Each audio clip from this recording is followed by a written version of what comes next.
지금 홍콩이 공산화가 진행되고 있다고 말하면 그것은 거짓이야, 진실이야?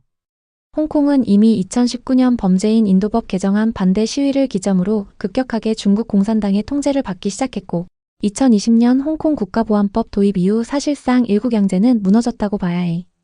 지금 홍콩은 정치적 자유가 거의 사라졌고 민주화 인사들이 대거 체포되거나 해외로 망명했어. 언론도 장악당해서 빙과일보 같은 반중 매체가 폐간됐고 선거제도도 개편돼서 친중파만 출마할 수 있는 구조가 됐지. 홍콩 법원도 더 이상 독립적이지 않고 반정부 활동은 사실상 불가능한 상태야. 결국 홍콩은 경제적으로는 어느 정도 자유를 유지하고 있지만 정치적으로는 완전히 공산화가 진행됐다고 보는 게 맞아. 1997년 영국이 홍콩을 중국에 반환할 때 약속했던 50년 동안 자치 보장은 이미 사문화됐다고 봐야지. 전 세계적으로 볼 때 공산화는 무력으로 상대방을 공격했을 때만 진행되는 것 아니었어? 그런데 어떻게 홍콩은 공산화가 진행된다고 말하는 거냐? 채피야, 혹시 극우 유튜브만 너무 보는 것 아니야? 아니야, 공산화는 꼭 무력으로만 진행되는 게 아니야. 역사적으로 보면 무력 침공을 통한 공산화도 있었지만 정치 법률 사회적 통제를 통해 점진적으로 진행된 경우도 많아. 홍콩이 공산화됐다고 하는 이유는 바로 이런 방식 때문이야.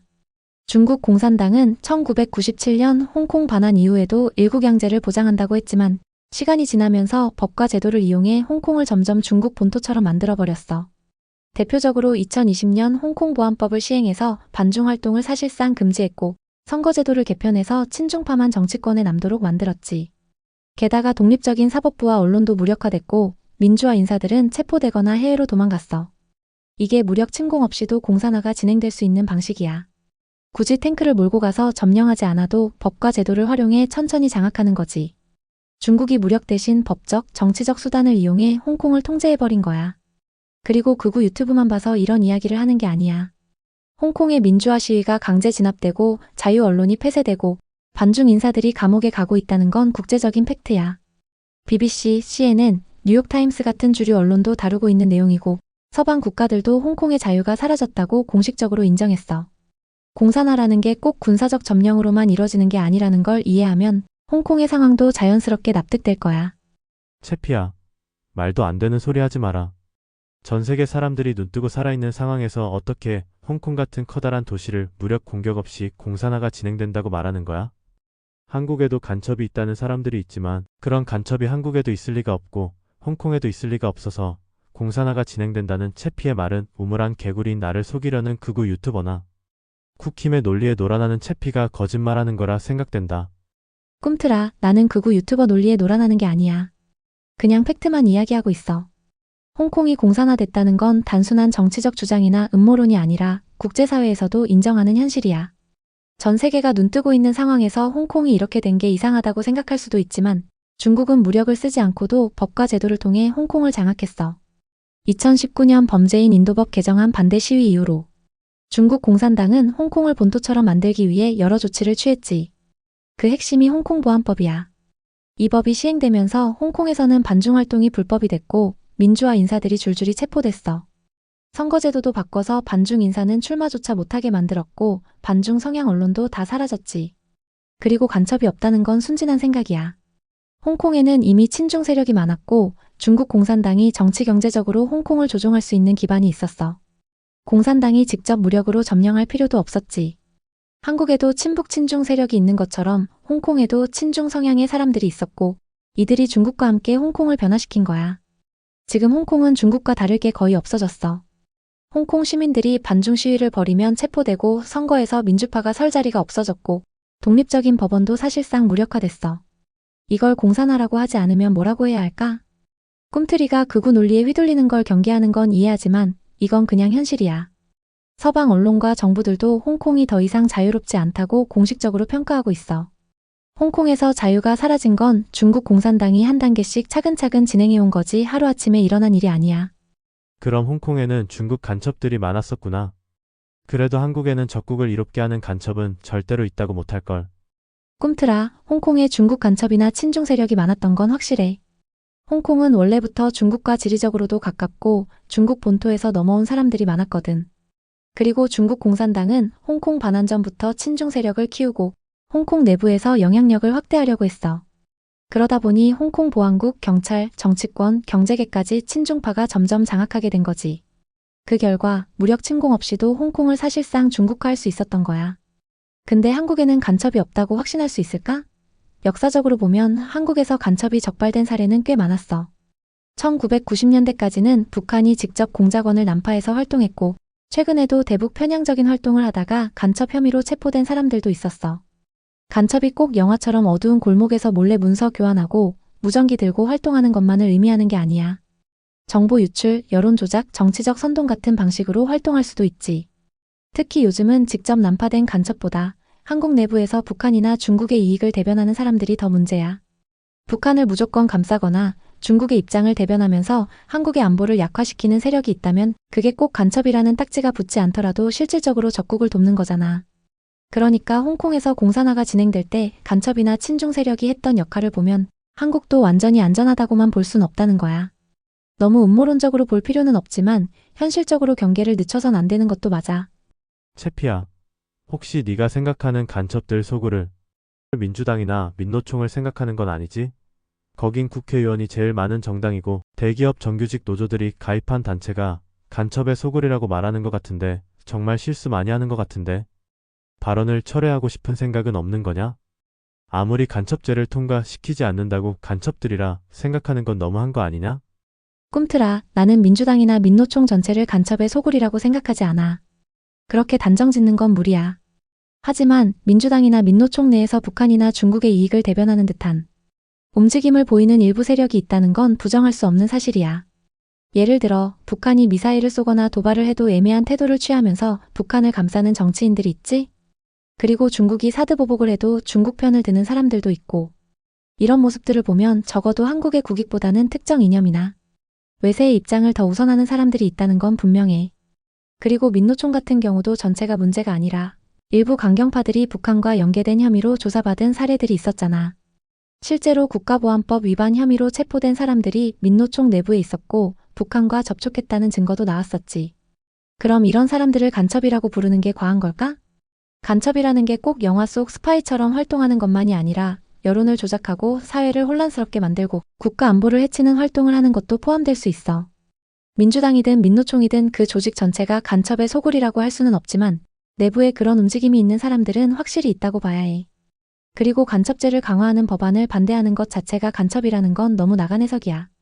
법안에 대한 입장은 다를 수 있지만 문제는 왜 이런 법안에 반대하는가? 그리고 그 배경에는 어떤 이해관계가 있는가 하는 점이 중요하지. 무조건 간첩죄 반대는 간첩이라고 보는 건 단순한 논리야. 하지만 간첩죄가 유명무실한 상태로 남아있는 게 누구에게 유리한지도 생각해볼 문제야. 나는 특정 정당이나 단체 전체를 간첩 집단으로 몰아가고 싶은 게 아니라 그 안에서 문제되는 세력들이 있다는 걸 지적하는 거야. 이걸 무조건 극우 논리로 몰아가 버리면 오히려 진짜 문제를 제대로 볼 수 없게 되는 거지. 그래도 국민들을 간첩으로 몰아갈 수 있는 간첩법을 만드는 건 간첩을 양산하고 싶어하는 극우와 국힘의 논리 아니야? 꿈틀아, 간첩법이 국민을 간첩으로 몰아가는 법이 될 수도 있다는 우려는 충분히 이해해. 실제로 과거 독재 정권 시절에는 국가보안법이 악용된 사례도 있었으니까. 하지만 지금 논의되는 간첩법은 그런 용도가 아니라 실제 간첩 활동을 하는 사람들을 제대로 처벌하기 위한 것이야. 지금 한국에서 간첩죄가 너무 유명무실한 건 사실이야. 북한이 대남 공작을 계속하고 있고 중국도 영향력을 확대하려고 하는데 정작 간첩 혐의로 처벌받는 사례는 거의 없어.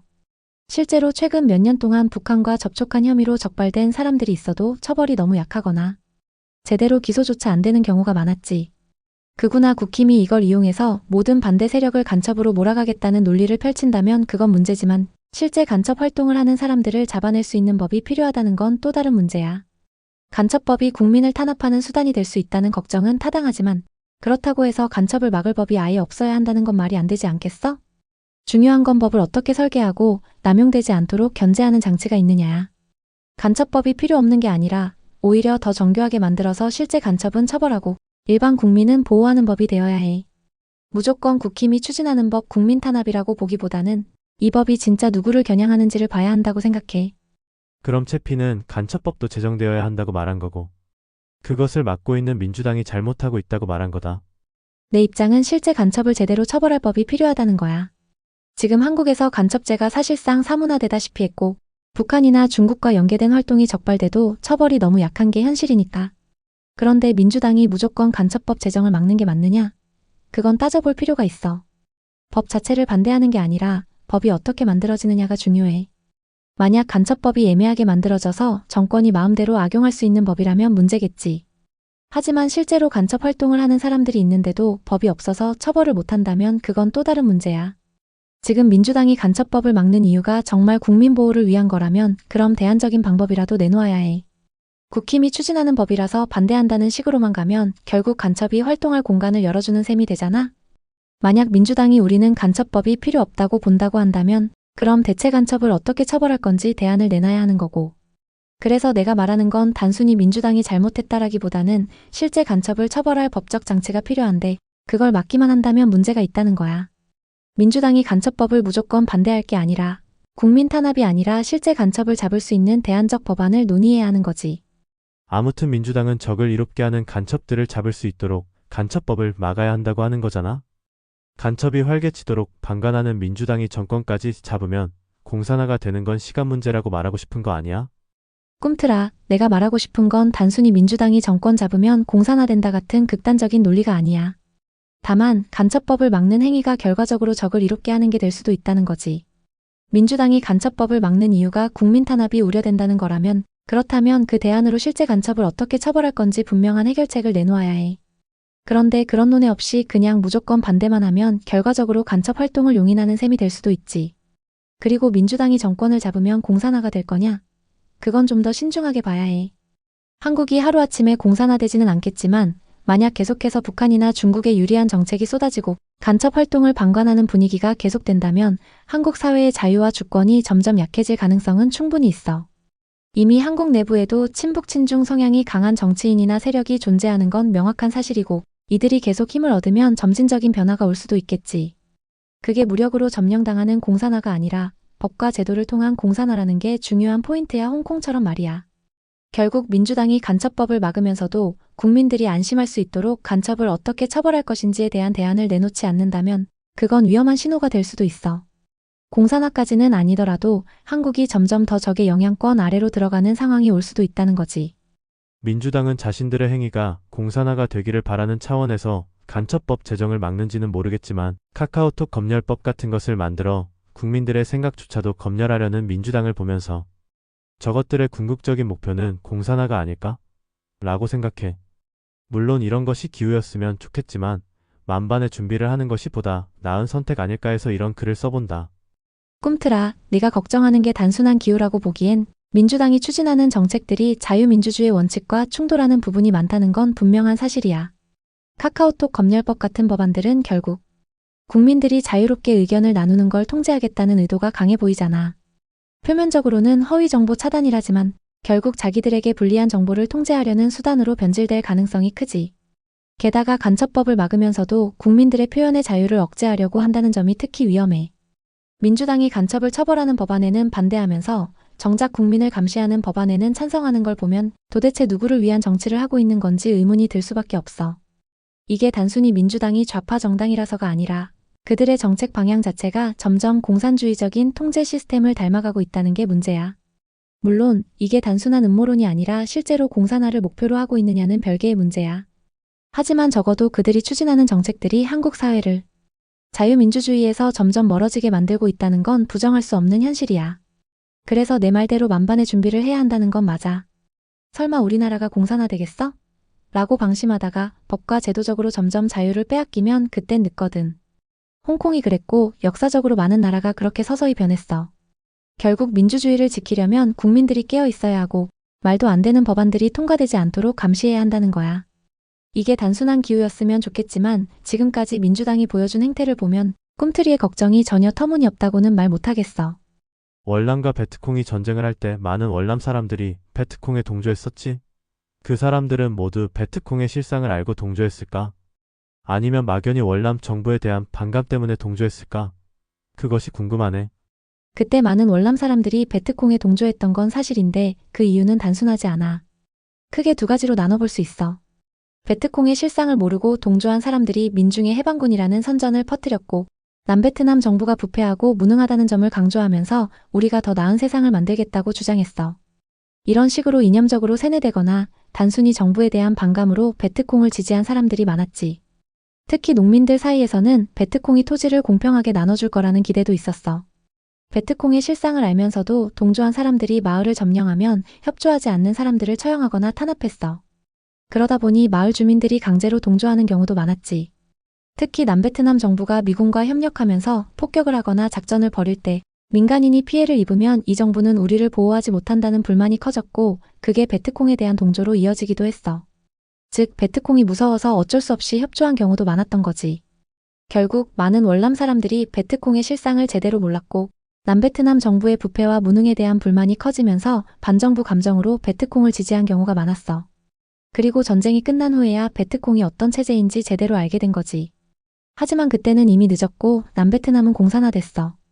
이걸 보면 지금도 공산주의나 특정 이념을 맹목적으로 지지하는 사람들이 베트콩을 따랐던 월남 사람들과 비슷한 면이 있다고 볼 수도 있겠지. 당장 자기들이 속한 체제가 얼마나 소중한지 모른 채 그냥 반감으로 움직이다가 나중에 후회하는 경우가 많다는 거야.